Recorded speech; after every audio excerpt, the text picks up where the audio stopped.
जब अरविंद केजरीवाल जी बीमार होते हैं तो वो बेंगलोर जाते हैं, जब उनकी बीवी बीमार होती है तो वो जाती है मेदांता हॉस्पिटल में, जब ये भगवंत मान जी बीमार होते हैं वो जाते हैं अपोलो हॉस्पिटल में, जब ये सत्येंद्र जैन जी बीमार होते हैं वो जाते हैं मैक्स हॉस्पिटल में।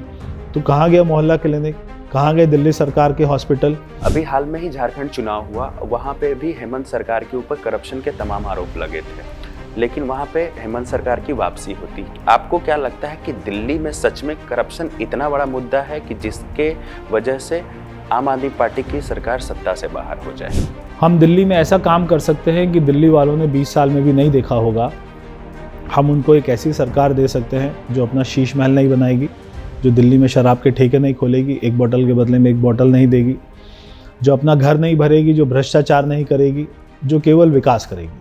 यमुना को लेकर पार्टी के पास क्या रोड मैप है कि उसको कैसे साफ सफाई करेंगे? हमको मौका मिलेगा 5 साल में तो हम उसको साबरमती रिवर फ्रंट जैसा बना ही देंगे।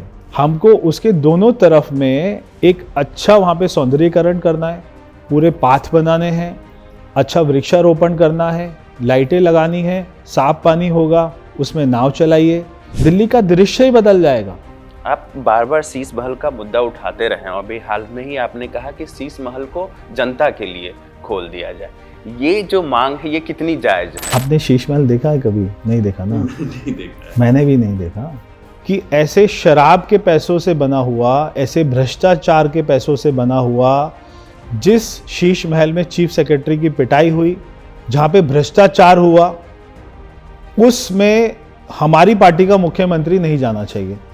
तो मेरे पिताजी के बारे में, शीला दीक्षित जी के बारे में, खुराना जी के बारे में कहा जाता था कि कोई उनके घर में कभी भी जा सकता था, अपनी बात बता सकता था।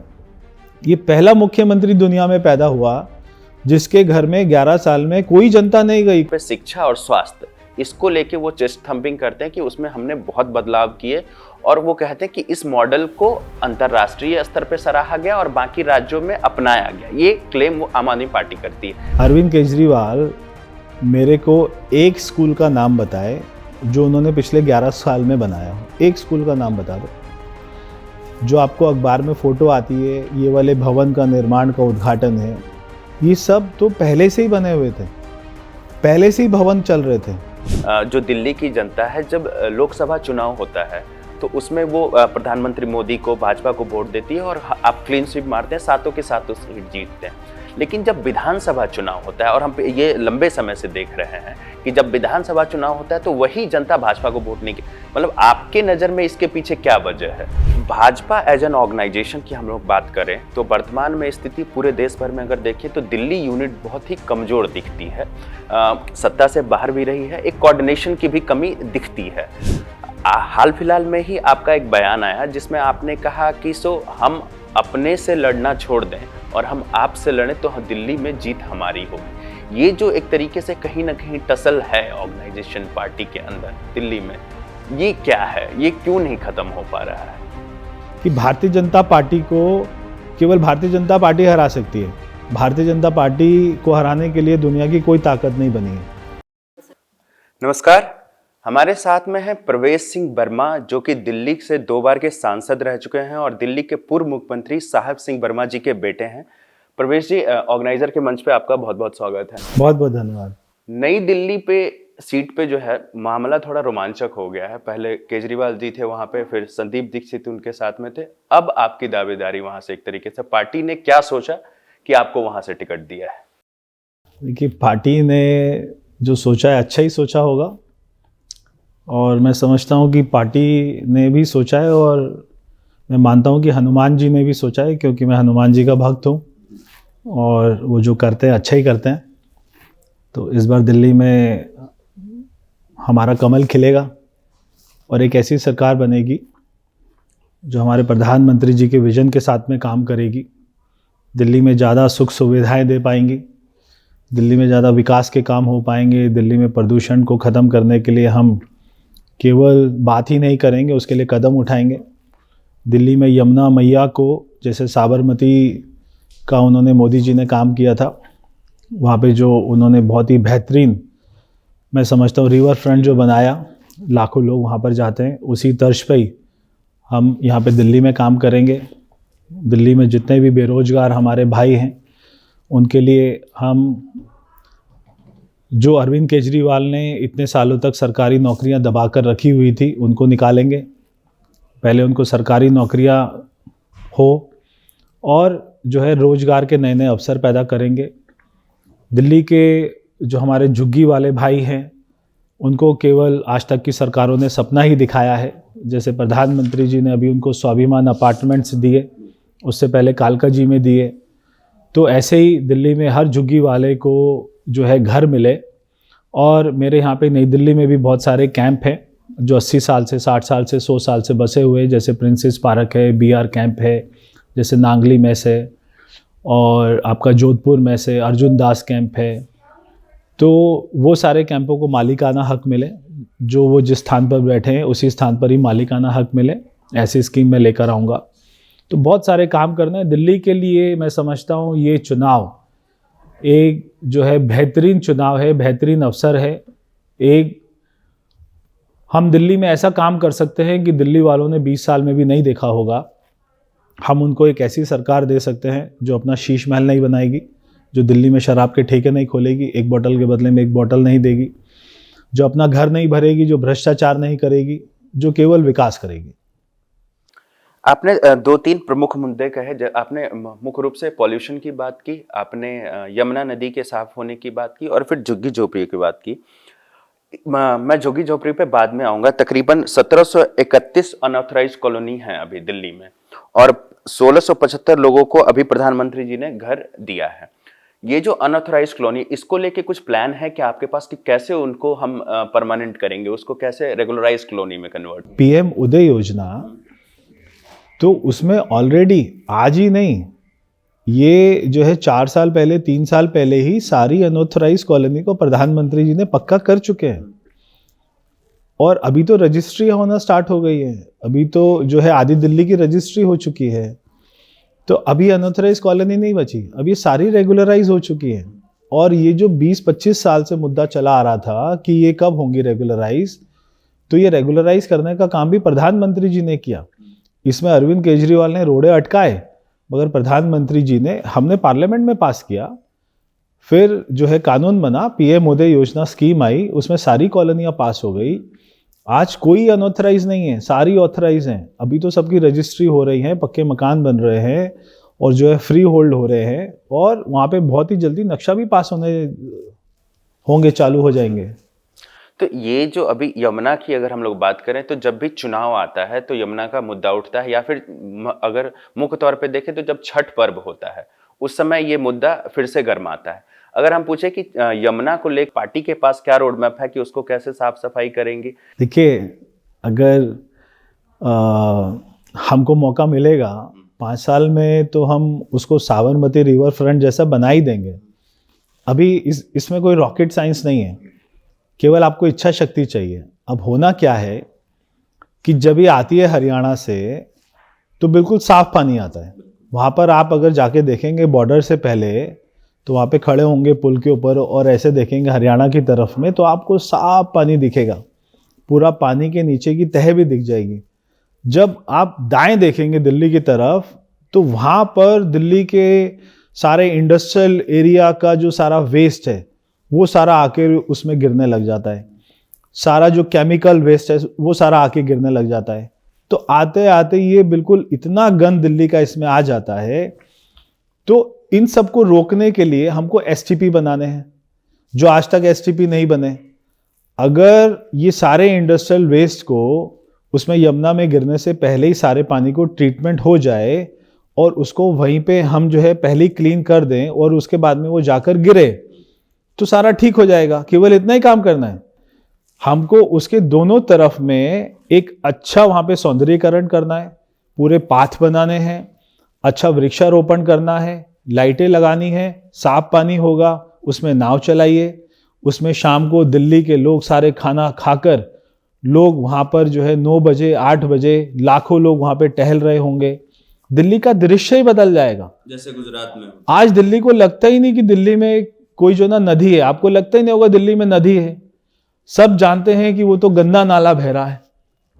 तो यमुना मैया को गंदा लाना जो है अगर किसी ने बनाया तो वो अरविंद केजरीवाल ने बनाया।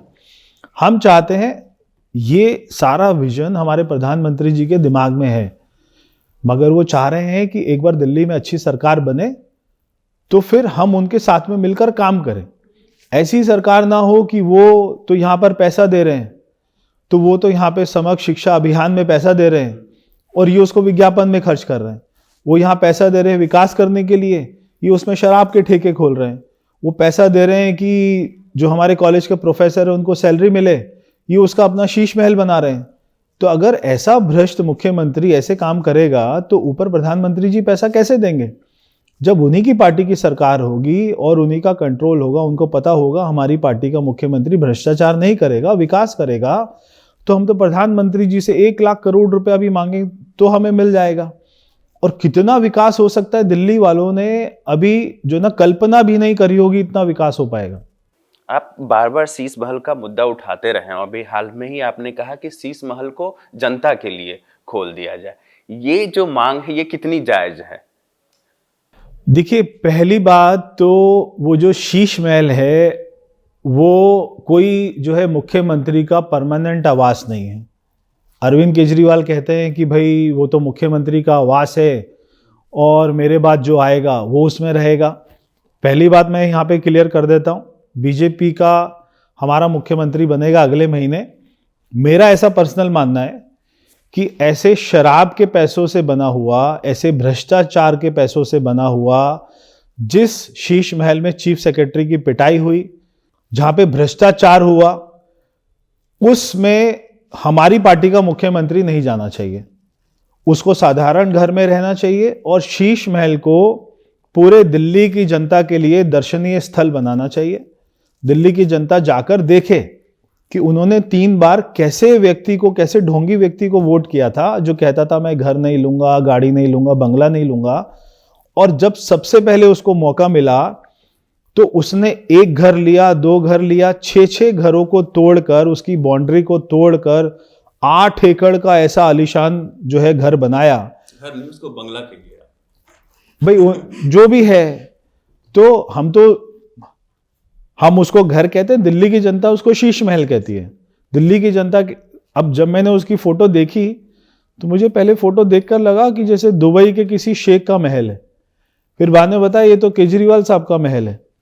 तो ऐसा अंदर कभी तो हमको देखना चाहिए ना। दिल्ली के लोगों ने 3 बार उसको वोट किया, नई दिल्ली के लोगों ने उसको 3 बार विधायक बनाया, मुख्यमंत्री बनाया, मगर दिल्ली में एक व्यक्ति ऐसा नहीं मिलता जो कहे कि मैं वहां पर अंदर गया, मैं जो है दिल्ली के मुख्यमंत्री से अंदर जाके मिला, उसने मेरी समस्याएं सुनी।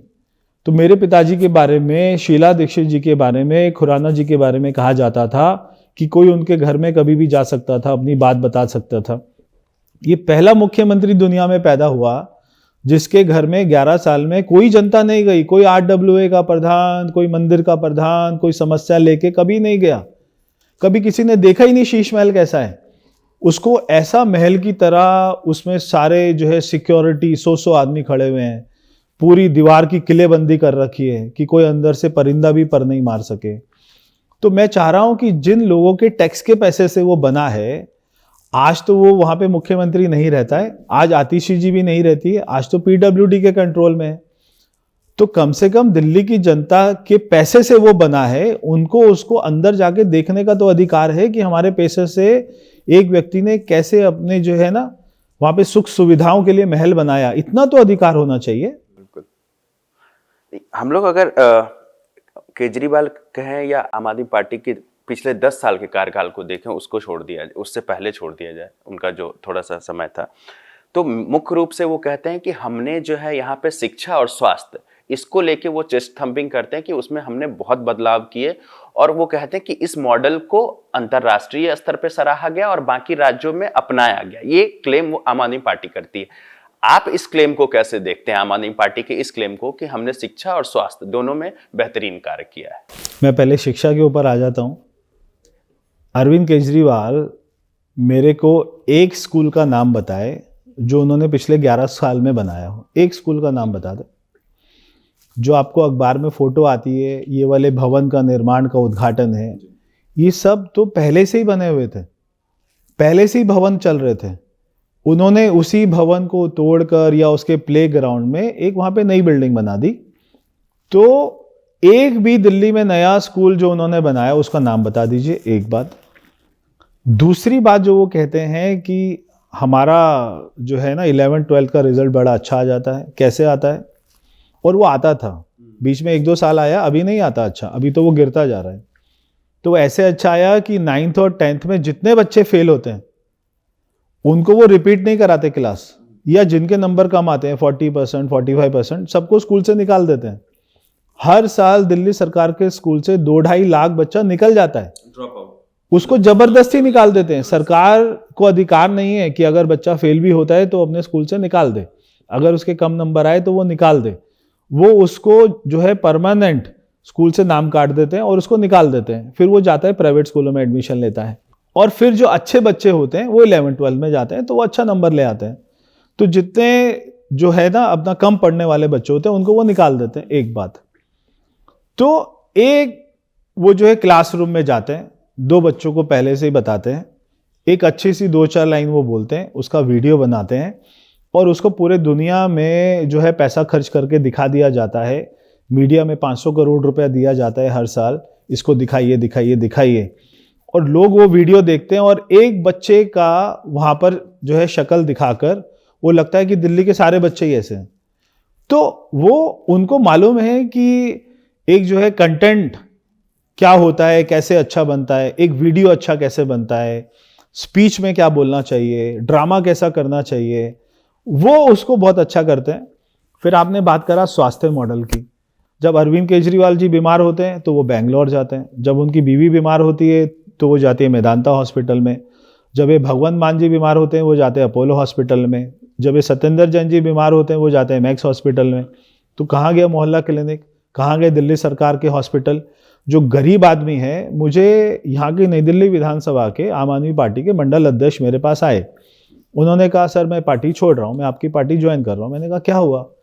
उन्होंने कहा मेरे को 5 साल में 3 बार अस्पताल की जरूरत पड़ी, तीनों बार ही दिल्ली सरकार के हॉस्पिटल में मेरा इलाज नहीं हुआ। मैंने कहा क्या क्या हुआ? उन्होंने कहा एक बार मेरी बीवी प्रेग्नेंट थी, मैं लेकर गया तो वहाँ पर मैं गया तो एक ही बेड पर 2 पेशेंट पहले से ही थे, मेरी बीवी जो प्रेग्नेंट है उसको वहाँ पे तीसरा पेशेंट में लेटा दिया एक ही बेड पर, और वो 2 पेशेंट के साथ में वहाँ पे थी। तो मैंने फ़ोन मिलाया, किसी ने मेरा फ़ोन नहीं उठाया। दूसरी बार उन्होंने बताया मेरे बेटे को डेंगू हुआ, मैं उसको लेकर गया, वहाँ पे मेरे से 20,000 रुपये ले लिया। फिर उन्होंने बताया मुझे कोविड हो गया था तो भी मेरे को पैसे देना पड़ा इलाज के लिए, तो अभी वो छोड़कर आ गया तंग होकर। तो जितना बातें हम सुन रहे हैं, आप लोगों ने कहा कि अरविंद केजरीवाल जी बोलते हैं मैंने ऐसा किया, लोगों ने देखा नहीं है ग्राउंड पर, हॉस्पिटल जाके देखी तो सही।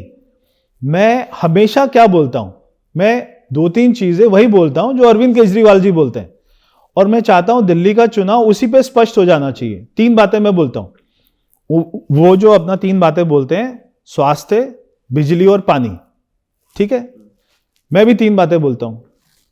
जिसके घरों में दिल्ली में साफ पानी आता है 24 घंटा, वो अरविंद केजरीवाल को वोट कर दे। जिसके घरों में साफ पानी नहीं आता 24 घंटा, वो सारे बीजेपी को वोट कर दे। ठीक है ना? इससे स्पष्ट तो कुछ नहीं हो सकता। जिसके घरों में 12 महीना बिजली का बिल आता है 0, वो अरविंद केजरीवाल को वोट कर दें। जिसके महीने 12 महीने 0 का बिल नहीं आता, वो सारे बीजेपी को वोट कर दें। जिसने आज तक मोहल्ला क्लिनिक में या दिल्ली सरकार के हॉस्पिटल में 100% फ्री में इलाज कराया, वो सारे उनको वोट कर दें। जिसका वहां पे पैसा लगा वो सारे हमें वोट कर दें। इससे ज्यादा स्पष्ट चुनाव क्या होता है?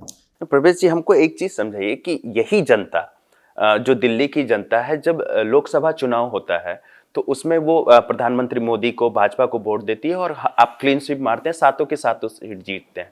लेकिन जब विधानसभा चुनाव होता है, और हम ये लंबे समय से देख रहे हैं कि जब विधानसभा चुनाव होता है तो वही जनता भाजपा को वोट नहीं, मतलब आपके नजर में इसके पीछे क्या वजह है कि क्यों सेम जनता जो है इन दोनों चुनाव को बिल्कुल अलग तरीके से देखती है और वोट नहीं देती है भाजपा? हमारी गलती ये रही कि हम कोई ये फ्री की घोषणाएं नहीं करते हैं, और केजरीवाल ने फ्री की घोषणाएं करके दिल्ली वालों को लूट लिया।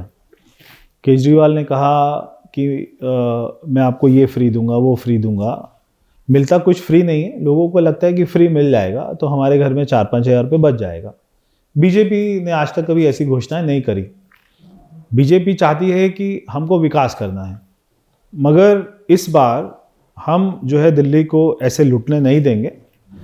तो हम ये कहते हैं कि अगर आपको फ्री बिजली चाहिए तो हम आपको देंगे, मगर वो सभी को देंगे और वो झूठा वायदा नहीं करेंगे। अगर आपको साफ पानी चाहिए और आपको 20,000 लीटर तक फ्री पानी चाहिए तो आपको बीजेपी देगी, मगर आपको दे के रहेगी, आपको खाली झूठा वायदा नहीं करेगी। अगर आपकी महिलाओं को बस में फ्री बैठना है तो हम भी देंगे, मगर केजरीवाल की तरह 8,000 से बसों की संख्या घटाकर 2,000 नहीं करेंगे। हम वो 2,000 से हम उसको 15,000 करेंगे, ताकि हर गली में, हर रोड पर, हर कॉलोनी में, हर गांव में बस तो पहुंचे। तो खाली घोषणा ही नहीं करेंगे, हम उसको काम करके दिखाएंगे। तो जितनी भी जन कल्याणकारी योजनाएं चल रही हैं या घोषणाएं हो चुकी हैं, उसको भारतीय जनता पार्टी बंद नहीं करेगी, उसको जारी रखेगी और उसको 100% उसको अमली जामा पहनाए, इसका हमारा प्रयास रहेगा। भाजपा एज एन ऑर्गेनाइजेशन की हम लोग बात करें तो वर्तमान में स्थिति पूरे देश भर में अगर देखें तो दिल्ली यूनिट बहुत ही कमजोर दिखती है, सत्ता से बाहर भी रही है, एक कोऑर्डिनेशन की भी कमी दिखती है। हाल फिलहाल में ही आपका एक बयान आया जिसमें आपने कहा कि हम अपने से लड़ना छोड़ दें और हम आपसे लड़ें तो दिल्ली में जीत हमारी होगी। ये जो एक तरीके से कहीं ना कहीं टसल है ऑर्गेनाइजेशन पार्टी के अंदर दिल्ली में, ये क्या है, ये क्यों नहीं खत्म हो पा रहा है? देखिए, मैं समझता हूँ कि जब कोई भी परिवार बड़ा हो जाता है तो ये सारी चीज़ें तो जो है ना स्वाभाविक हैं, इसको नकारा नहीं जा सकता। और देश में शायद ही कोई ऐसी पार्टी हो जिसमें आपस में ऐसे मतभेद जो है ना नहीं होते हैं। पार्टी के अंदर भी होते हैं, हमारी पार्टी में ही रहते हैं। तो सभी की इच्छा रहती है कि मैं भी आगे बढ़ूँ, मैं भी आगे बढ़ूँ, मैं भी आगे बढ़ूँ।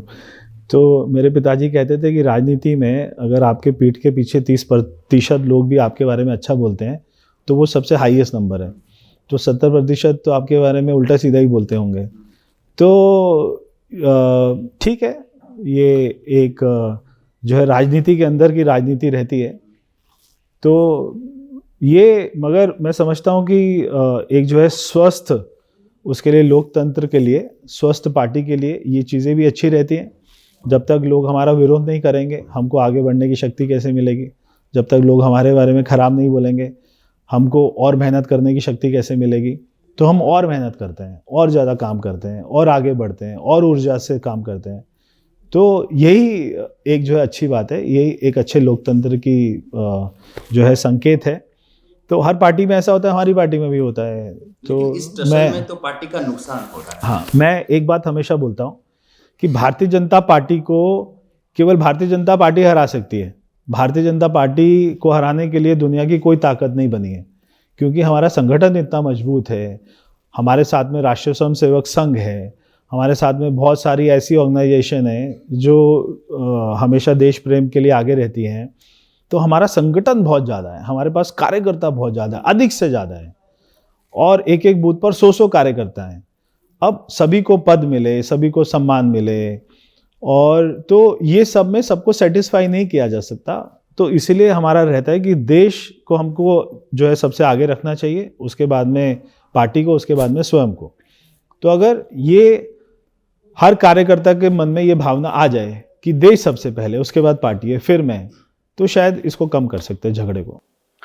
अगर पिछले 1 महीने से देखें तो आम आदमी पार्टी आपके ऊपर काफ़ी हमलावर रही है। आपके ऊपर आरोप भी लगे कि आपने कैश बांटा है अपने जनता के बीच में, वोटर के बीच में।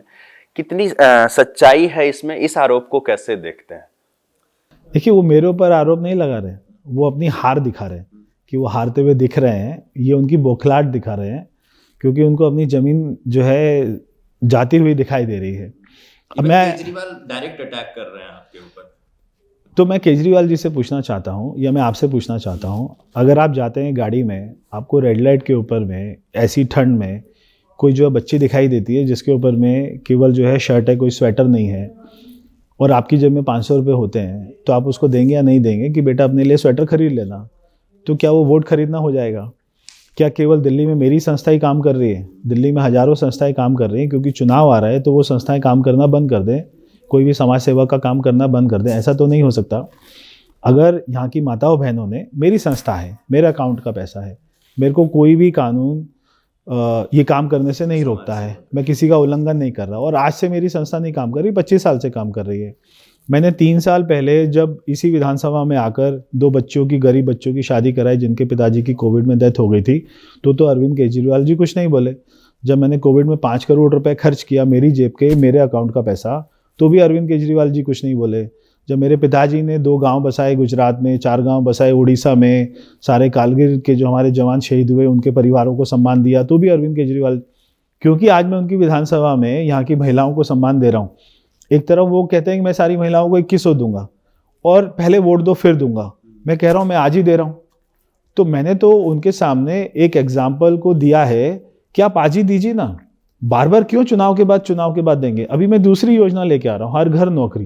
यहाँ पे जितने भी हमारे भाई बहन हैं, बच्चे हैं, मैंने 50 कंपनियों से बात करी। अब मैं 15 तारीख को कैंप लगा रहा हूँ, उसमें हज़ारों बच्चों का रजिस्ट्रेशन हो गया। मैं एक ही दिन में 500-700 जो है हमारे यहाँ के बच्चों को नौकरी दे दूंगा। तो मैं यहाँ पे पूछता हूँ कि केजरीवाल ने 11 साल में कितने बच्चों को नौकरी दी, तो एक भी बच्चों को नौकरी नहीं दी। मैं एक ही दिन में 500-700 को दे दूंगा, तो मैं क्या गलत काम कर रहा हूँ। तो वो ये बोले कि भैया मैं इनको खरीद रहा हूँ, ये उनकी मानसिकता हो सकती है।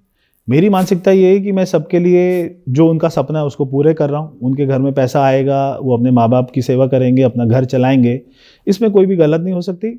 मैं कोई भी ऐसा काम नहीं करूँगा जिसमें कोई भी कानून का उल्लंघन हो।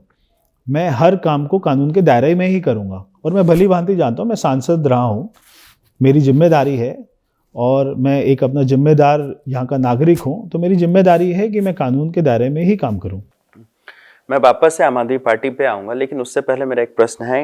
आप ही के सहयोगी हैं और पार्टी के नेता हैं रमेश बिदूरी जी। उनका एक बयान आजकल काफ़ी चर्चा में है, कह सकते हैं। उन्होंने कहा कि लालू जी ने वादा किया था बिहार की सड़कों को हेमा मालिनी के गालों जैसा बना दूंगा, लेकिन वैसा तो नहीं हुआ। लेकिन मैं आपको विश्वास दिलाता हूं कि ओखला और संगम बिहार की सड़कें बना दी है, वैसे ही कालका जी की सारी सड़कें प्रियंका गांधी के गाल की तरह बना दूंगा। इस बयान पे प्रवेश वर्मा क्या सोचते हैं? देखिए, मेरा इसमें केवल एक ही लाइन में जवाब है कि मैं उनकी बात से सहमत नहीं रखता हूँ। ठीक है, आते हैं आम आदमी पार्टी के ऊपर। 10 साल का कह सकते हैं फुल टाइम उन्होंने यहाँ पे सरकार चलाई। उसके बाद जब इस बार टिकट वितरण हुआ है, तकरीबन 20 से 25 सीटों पे उन्होंने अपने कैंडिडेट बदले हैं।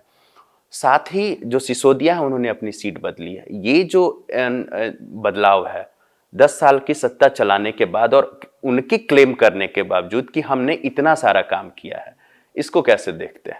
कैंडिडेट नहीं बदलते, उनको अपना इलेक्शन लड़ने के लिए पैसे चाहिए होते हैं, तो वो 20-30 को ऐसे चेंज कर देते हैं। उनसे जो भी पैसा लेते हैं उन्हीं से वो इलेक्शन लड़ते हैं। और फिर यहाँ पे पंजाब में, वहाँ पे जो उनकी सरकार चल रही है उसमें जो भ्रष्टाचार होता है, वहाँ से जो पैसा आता है उससे वो इलेक्शन लड़ते हैं। पहले जो यहाँ पे शराब के पैसे आए, उन्होंने जो यहाँ पे ठेके खोले, शराब पॉलिसी लेके आए, उसमें जो सैकड़ों करोड़ रुपए आया, उससे वो यहाँ पे गोवा और पंजाब का इलेक्शन लड़े। तो ये भ्रष्टाचार करना केजरीवाल की आदत बन गई है। ऐसे जो है, या तो जो उनकी राज्यसभा की टिकट होती है उसके लिए पैसा लेना, यहाँ पे विधायक की टिकट के लिए पैसा लेना, और फिर उससे चुनाव लड़ना। नहीं, मैं क्योंकि ये बिल्कुल सच्चाई है। तो अभी जिन लोगों को टिकट नहीं मिला और उन्होंने जो अपना उनसे पिछले चुनाव में पैसे लिए थे, तो ये तो वही बता देंगे अभी कैमरे में आके। तो अभी जैसे मुंडका गांव में है, वहाँ पे धर्मपाल लाकड़ा जी थे, उनके विधायक थे, इस बार उनका टिकट काट दिया। तो अभी आप उनसे पूछेंगे, वही बता देंगे मैंने पिछले चुनाव में पैसा दिया था, इस चुनाव में नहीं दिया, और कोई आके उनसे ज़्यादा दे दिया तो उसको टिकट मिल गया। तो ये तो अरविंद केजरीवाल जी की पुरानी आदत है। आप भी आरोप लगा रहे हैं, करप्शन इस चुनाव का एक बड़ा मुद्दा है। अभी हाल में ही झारखंड चुनाव हुआ, वहाँ पे भी हेमंत सरकार के ऊपर करप्शन के तमाम आरोप लगे थे, लेकिन वहाँ पे हेमंत सरकार की वापसी होती। आपको क्या लगता है कि दिल्ली में सच में करप्शन इतना बड़ा मुद्दा है कि जिसके वजह से आम आदमी पार्टी की सरकार सत्ता से बाहर हो जाए? आपने शीश महल देखा है कभी? नहीं देखा ना? नहीं देखा है। मैंने भी नहीं देखा। दिल्ली का शीश महल केवल हमने फोटो में ही देखा है। अभी मैं आपको बहुत ही जल्दी मैं वहाँ पर आपको लेके जाऊँगा। अगर मैंने कल ही जो यहाँ के हमारे PWD के सेक्रेटरी साहब हैं, उनको लेटर लिखा है कि एक बार उसको खोल दीजिए, दिल्ली की जनता देखना चाहती है कि उनके टैक्स के पैसे कहाँ लगे। अगर वो परमिशन देते हैं मैं आपको लेके जाऊँगा। जब अंदर जाएंगे और फिर वो जो है केजरीवाल की पुरानी बातों को याद करना, मैं गाड़ी नहीं लूँगा, बंगला नहीं लूँगा, बच्चों की कसम खाता हूँ, फलाना फलाना, फिर उसको देखना महल को, आपको लगेगा ये हो क्या रहा है दिल्ली में।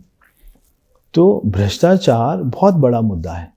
इनके बड़े बड़े सारे नेता, चाहे वो उप मुख्यमंत्री रहे, सत्येंद्र जैन रहे, संजय सिंह, पूरी सरकार ही तिहाड़ जेल में थी, तिहाड़ जेल से ही सरकार चलती थी। तो ऐसे भ्रष्टाचार, और आज भी आरोप चल रहे हैं, आज भी केस चल रहा है, केस खत्म नहीं हुआ।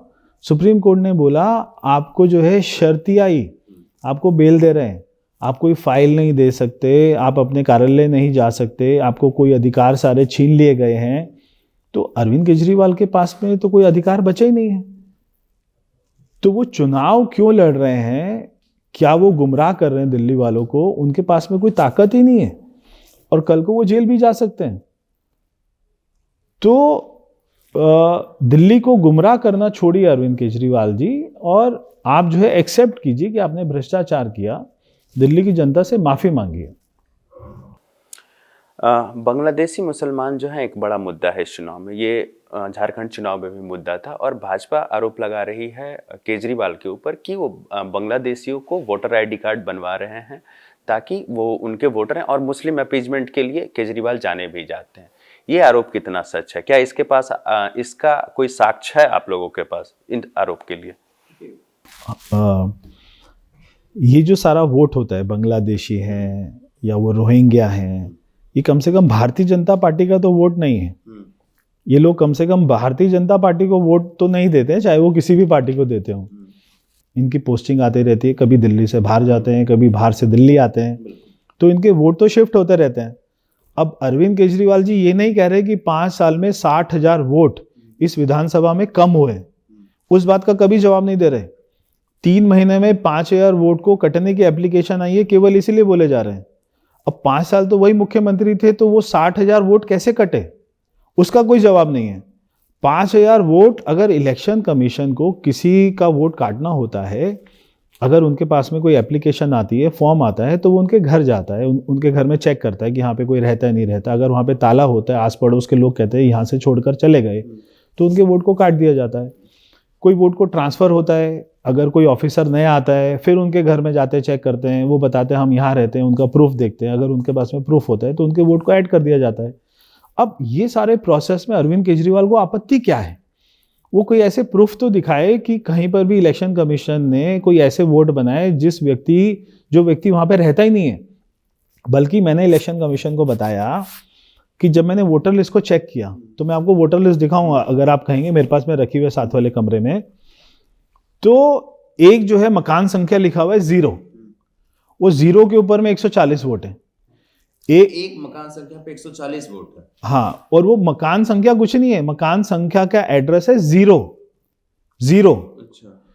फिर जो है एक मकान संख्या A, मतलब A लिखा हुआ है, A फॉर एप्पल, है ना, A लिखा हुआ है, उसमें 90 वोट है। और एक मकान संख्या के आगे लिखा हुआ है मकान संख्या, हाँ, तो वहां पे 80 वोट है। फिर एक मकान संख्या के आगे डैश लिखा हुआ है, ऐसे लाइन है, तो वहां पे 40 वोट हैं।